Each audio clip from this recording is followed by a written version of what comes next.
How are you, dear student? I am R.P. Singh, an eminent expert educator of biochemistry. I shall teach to you excretory system, but current lecture based on the excretory organs in animals. तो आज हम excretory system के अंतर्गत excretory organs के बारे में discussion करते हैं। तो different type of excretory organs हैं, उसको आप एक एक करके सुनते जाइए, समझते जाइए।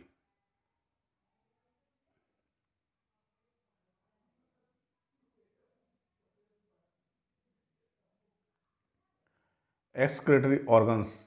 A small definition of excretory organs is as follows. Those organs involved in the excretion of metabolic waste from the body called excretory organs. Excretory organs प्रत्येक एनिमल्स में अलग अलग होते हैं और प्रत्येक ऑर्गन्स को मैं आपको अलग अलग बताऊंगा जो शरीर से मेटाबॉलिक वास्ट या नाइट्रोजन वास्ट को एक्सक्रेट करते हैं। तो ये ऑर्गन्स डिफरेंट हैं और कंपटीशन के पॉइंट ऑफ व्यू से बहुत ही मोस्ट इम्पोर्टेंट हैं, जो NEET, TGT, PGT and GK में भी पूछे जाते हैं। तो मैं यहाँ से एक एक ऑर्गन्स की स्टडी कराता हूँ, आप उसको सुनते जाइए, समझते जाइए। तो excretory organs, there are different excretory organs as follow.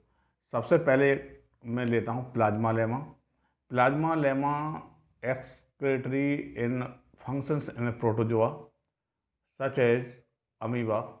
ये प्लाज्मा लेमा एक आउटर लेयर होती है और ये आउटर लेयर प्रोटोजोआ में एक्सक्रेटरी ऑर्गन्स का कार्य करती है। इसके लिए एग्जाम्पल दे दिया अमीबा का। नेक्स्ट हम देखते हैं जनरल बॉडी सरफेस। कुछ एनिमल्स ऐसे हैं जिनके जनरल बॉडी सरफेस के द्वारा एक्सक्रेशन होता है। Excretion take place by general body surface such as sponge, Porifera, Coelenterata. Coelenterata में एग्जाम्पल मैंने हाइड्रा का दे दिया है। इसके अलावा सिलेंटेटा के और भी एनिमल्स हैं, ये मत समझना कि केवल हाइड्रा ही इसका एक एग्जाम्पल है या स्पंज ही एक एग्जाम्पल है, यानी इसके और भी एग्जाम्पल हैं जो एनिमल उसमें इन्वॉल्व हैं। आइए और भी ऑर्गन्स देखते हैं कौन कौन से ऑर्गन्स इसमें इन्वॉल्व हैं। ये अगला ऑर्गन्स है फ्लेम सेल्स। फ्लेम सेल ये एक्सक्रेटरी ऑर्गन्स है। ये किस फाइलम में पाया जाता है flame cell? Excretory cells found in Platyhelminthes. ये फ्लेम सेल्स जो है प्लेटीहेल्मिन्थीज फाइलम का एक्सक्रेटरी ऑर्गन्स है, जिसको फ्लेम सेल्स बोलते हैं। इसका एग्जाम्पल है टीनिया एंड फेसुला। ये very very most important excretory organs हैं। ये कंपटीशन के पॉइंट ऑफ व्यू से बहुत ही इम्पोर्टेंट हैं और इसको हर बार इसमें से एक या दो क्वेश्चन कंपटीशन में पूछा ही जाएगा, चाहे वो टीजीटी का हो, चाहे पीजीटी का हो, चाहे नीट का हो। जो आप जिस कंपटीशन को दे रहे होंगे उसको आप समझते जाइए किसके लिए आपको तैयारी करनी है। अगला ऑर्गन्स देखते हैं, रीनिड सेल्स है। ये रीनिड सेल एक्सक्रेटरी फंक्शंस हैं इन फाइलम एस्केल्मिन्थीस। इसको ही हम निमेटोडा भी बोलते हैं, निमेटोडा या एस्केल्मिन्थीस। ये इसकी जो स्ट्रक्चर है वो एच शेप्ड होती है। रीनिड सेल आर एच शेप्ड, तो इसकी स्ट्रक्चर एच शेप्ड होती है, इसलिए इसको एच ऑर्गन्स ही बोलते हैं। कभी कभी कई कंडीशन में ये पाया जाता है कि एच शेप्ड ऑर्गन्स किस एनिमल में पाया जाता है। एक्सक्रेटरी ऑर्गन्स जिसकी शेप एच आकार की होती है वो एक्सक्रेटरी ऑर्गन्स का कार्य करता है, वो किस एनिमल में पाया जाएगा, कैसे पूछ सकता है, इसको आप अपना ध्यान रखिए कि एच शेप्ड ऑर्गन्स किसमें पाया जाएगा। एच शेप्ड ऑर्गन्स को रीनिड सेल्स बोलते हैं। इसका एक फिगर है, उस फिगर को आप जो है आगे देखेंगे और फिगर को केवल देखना है और यहाँ कुछ भी नहीं है, क्वेश्चन केवल यहीं से आता है कि इसकी शेप कैसी है। अगला टर्म्स है nephridia. Nephridia are characteristics as excretory organs of Annelida. ये फाइलम एनेलिडा में एक्सक्रेटरी ऑर्गन्स का कार्य करता है, यानी उत्सर्जी अंग का कार्य करता है फाइलम एनेलिडा में। इसका एग्जाम्पल केंचुआ है, हेरुडिनेरिया है, जौंक जिसको बोलते हैं, लीच। आइए आगे आपको मैं इसका एक फिगर दिखाता हूँ एच शेप्ड ऑर्गन्स का, तो आप उस एच शेप्ड ऑर्गन्स को देख लीजिए। ये एच शेप्ड ऑर्गन्स है। एच शेप्ड ऑर्गन्स या इसको रीनेड सेल बोलिए, ये रीनेड सेल्स, ये आप यहाँ देख रहे हैं, इसकी ये स्ट्रक्चर है, ये एच शेप दिखाई पड़ रही है, इसलिए इसको एच शेप्ड ऑर्गन्स बोल देते हैं। ये स्पेशली एस कैल्शियम पाया जाता है। तो आपको केवल मुझे यहाँ पे फिगर दिखाना था और इसके बारे में मुझे कुछ भी नहीं बताना है, केवल आपको फिगर देखना है और ये किस फाइलम में पाया जाता है ये आपको बताना है। तो फाइलम का नाम निमेटोड्स या एस्केल्मिन्थीस। अब मैं आगे आपको बताता हूँ कुछ ऑर्गन्स के बारे में। केवर ऑर्गन्स, देखिए ये दो ऑर्गन्स हैं, केवर ऑर्गन्स है, ऑर्गन्स ऑफ वोजेनस है। ये दोनों ही एक्सक्रेटरी ऑर्गन्स हैं, किसमें, फाइलम मोलस्का में। Excretory organs in Mollusca, it is excretory organs in Mollusca. ये दोनों ही मोलस्का के एक्सक्रेटरी ऑर्गन्स हैं। एक्ट एज ए किडनी, ये एक किडनी की तरह ही कार्य करते हैं। तो इसमें स्नेल और यूनियो दो एग्जाम्पल हैं। यूनियो में ऑर्गन्स ऑफ वोजेनस एंड केवर ऑर्गन्स दोनों ही पाए जाते हैं, परंतु जब पायला का केस अब देखते हैं, स्नेल का जब केस देखेंगे तो उसमें ऑर्गन्स ऑफ वोजेनस ही पाया जाता है। थोड़ा इसका ध्यान रखिए कि ऑर्गन्स ऑफ वोजेनस कभी कभी बच्चे जो वो ऑप्शन देता है ए और बी।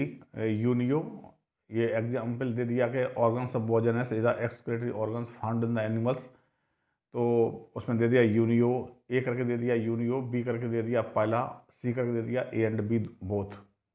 तो कुछ बच्चे बोथ कर देते हैं, पर यहाँ पे यूनियो में केवल organs and organs of Bojanus दोनों ही पाए जाते हैं, परंतु in case of Pila only one organs called organs of Bojanus, these are the excretory organs present in the Pila. Next देखते हैं Malpighian body. Malpighian body क्या है, ये भी एक एक्सक्रेटरी ऑर्गन्स है और ये एक्सक्रेटरी ऑर्गन्स बहुत इम्पोर्टेंट है। It is the characteristics of Arthropoda such as insect. ये इंसेक्टा का बहुत ही इम्पोर्टेंट करेक्टर्स है Malpighian body, act as a excretory organs. उत्सर्जी अंग का कार्य करता है, तो इसको आप जो बहुत ईजी वे में समझ गए होंगे। और मैंने इसका एक यहाँ फिगर दे दिया है, फिगर देने का यहाँ पे कोई औचित्य नहीं है, केवल एक मैंने उसको समझा जिससे आपको याद हो जाइए। तो और मैं अब आपको आगे लेके चलता हूँ, आगे कुछ ऑर्गन्स हैं, उन ऑर्गन्स को भी देखिए कौन कौन से ऑर्गन्स हैं इसमें। देखिए ये आप देख रहे होंगे इसको, कॉक्सल ग्लैंड, ये वेरी वेरी मोस्ट इम्पोर्टेंट है। ये सभी इम्पोर्टेंट है, मैं आपको बता दूँ। Coxal gland, characteristics of Arthropoda such as spider, ये मकड़ी में पाया जाता है। ये बहुत ही इम्पोर्टेंट ऑर्गन्स है। ग्रीन ग्लैंड और antennary gland, very very most important organs, और ये कंपटीशन में बहुत बार पूछा गया है। Green glands and antennary gland कैसे पूछ सकता है कि इसका ये किस एनिमल्स में पाया जाता है या किस एनिमल में ये एक्सक्रेटरी ऑर्गन्स का कार्य करता है।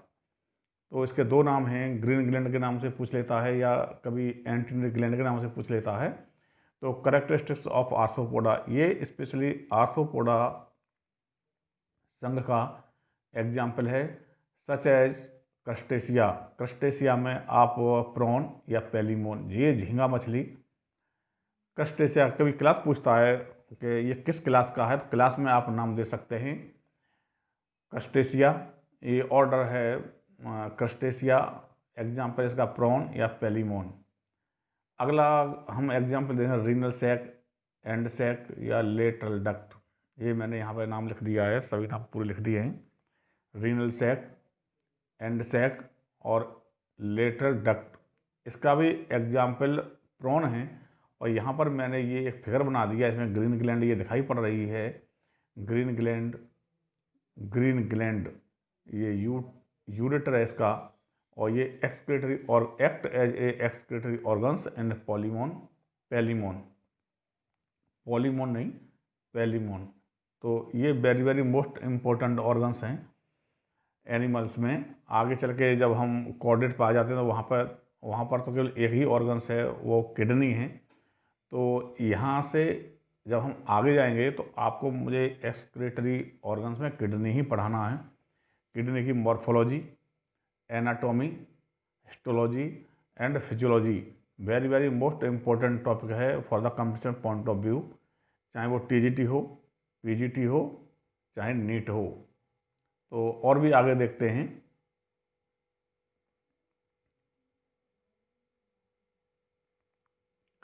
क्लोरागोगन सेल देखिए ये बहुत ही स्पेशल टाइप की आपको सेल लग रही होगी, क्लोरागोगन सेल। तो chloragogen cell excretory cell found in the earthworm, ये एनालिडा के केस में पाई जाती है क्लोरागोगन सेल्स। तो क्लोरागोगन सेल एनालिडा में पाई जाएगी और ये act as a excretory organs. इसके अलावा वहाँ नेफ्रिडिया भी पाए जाते हैं। एनालिडा के केस में नेफ्रिडिया भी पाए जाते हैं और नेफ्रिडिया भी एक्सक्रीटरी ऑर्गन्स का कार्य करते हैं इन केस ऑफ एनालिडा। एग्जाम्पल है इसका अर्थवॉर्म है, लीच है और नेरिस। तो ये अर्थवॉर्म में पाए जाते हैं ये chloragogen cells. These cells are homologous of liver, ये क्वेश्चन बहुत आता है, क्या क्लोरागोगन सेल्स किसके होमोलोगस है? तो ये होमोलोगस टू लिवर है ये अमीबोसाइड सेल्स। अगला एग्जाम्पल है amoebocyte cell, chiefly excretory in functions in Echinodermata. ये स्पेशली एकानोडर्मेटा का करेक्टर्स है और एकानोडर्मेटा में ये अमीबोसाइड सेल्स पाई जाती हैं और ये एक्सक्रीटरी ऑर्गन्स का कार्य करती हैं। अगला हम देखते हैं example hepatopancreas and nephrocyte. Hepatopancreas and nephrocyte both are excretory. Hepatopancreas and nephrocyte both are excretory found in Arthropoda, ये भी आर्थ्रोपोडा का ही करेक्टर्स है और उस आर्थ्रोपोडा में करेक्टर किसका है? ये स्कॉर्पियन का करेक्टर्स है, ये बिच्छू का करेक्टर है, बिच्छू में ये पाई जाती हैं। अगला एग्जाम्पल देखते हैं यूरिकोस ग्लैंड का। It is the part of mushroom gland. Uricose gland it is the part of mushroom gland of male cockroach. ये यूरिकोस ग्लैंड ये मशरूम ग्लैंड का एक पार्ट है जो मेल कॉकरोच में पाई जाती है और एक्सक्रीटरी ऑर्गन्स का कार्य करती है। फीमेल में नहीं, ये मेल का करेक्टर है और मेल में ये जो यूरिकोस ग्लैंड पाई जाती हैं और ये मशरूम ग्लैंड का एक पार्ट है। आगे देखते हैं इसमें किडनी। तो kidney main excretory organs in case of chordates. Chordate का ये करेक्टर है highly evolve structure for excretion and as main excretory organs in vertebrate. ये वर्टिब्रेट का मेन एक्सक्रीटरी ऑर्गन्स है। I am R P. Singh, an eminent expert educator biochemistry. आप video को like subscribe करना न भूलें, ये आपका वर्क है और जिससे आपको नेक्स्ट वीडियो की इन्फॉर्मेशन तत्काल मिलती रहे। आगे भी आपको कुछ दिखाऊंगा इसमें, मैं देखता हूँ क्या है इसमें। ये एक नेफ्रॉन्स का फिगर है, आप इस नेफ्रॉन्स के फिगर को देखिए। इसके आगे की जो वीडियो आएगी वो पूरी किडनी पे आएगी, एनाटॉमी एंड मॉर्फोलॉजी। उसके बाद स्ट्रक्चर ऑफ नेफ्रॉन्स। इसकी विशेषता ये है कि ये किसी नेट का फिगर नहीं है, ये किसी नेट से लिया हुआ फिगर नहीं है, ये खुद मेरे हाथ का बना हुआ। मैं इसको इतना क्लियर कट करके दिखाया मैंने जिससे प्रत्येक स्टूडेंट इसको बहुत ईजी वे में समझ ले। यहाँ पर ये PCT, DCT, LOH। तो PCT, DCT एंड LOH क्या है ये मैं आपको जब मैं इसकी वीडियो दूंगा तभी बताऊंगा, पूरा इसको एक्सप्लेन करूंगा। और तब तक आप जो है इसको देखते रहिए, सुनते रहिए, समझते रहिए और लाइक एंड सब्सक्राइब करना मत भूलिए। All the very best, thanks for watching.